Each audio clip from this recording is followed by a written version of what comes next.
এই ছোট্ট একটা উদাহরণ আপনার জীবনের অনেক বড় গুরুত্বপূর্ণ অস্তিত্ব বা মানুষের কাছে আমরা আমাদের ভ্যালু কতটা সেটা আমরা বুঝতে পারব। ছোট উদাহরণটা এটাই, যেটা আমি ছোট সবজির মাধ্যমে বোঝাচ্ছি যাতে সবার বুঝতে সুবিধা হয়। তো দেখুন, আমরা এখন কোনো অনুষ্ঠান বাড়িতে গেলে, বিয়ে বাড়ি বা যে কোনো অন্নপ্রাশন বা এই ধরনের কোনো অনুষ্ঠান বাড়িতে, তো চানা পনির অনেক বাড়িতে করে বা এখন করছে।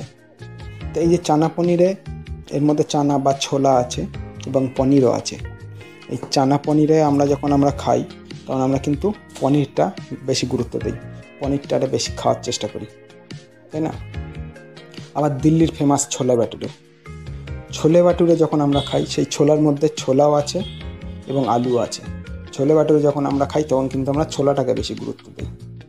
এখানে দেখো, ছোলা কিন্তু একই, তার না ভ্যালু কমেছে না তার গুণগত মান কমেছে।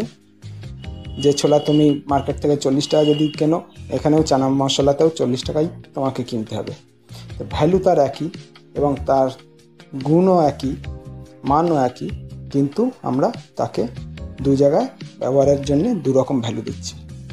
ঠিক তেমনি আমরা আমাদের বাস্তব জীবনে আমাদের কিছু বন্ধুবান্ধবদের সঙ্গ এমনই আছে যেখানে আমরা নগণ্য, কিছু বন্ধুবান্ধব এমনই আছে যাদের কাছে আমরা অতি প্রিয়। তো সেই জন্যে বলি বন্ধু, যে আমরা আমাদের সঙ্গটা তেমনই জায়গায় রাখবো যেখানে আমাদের অস্তিত্বের দাম, তাদের কাছে সম্মান আমরা তাদের কাছে পাই।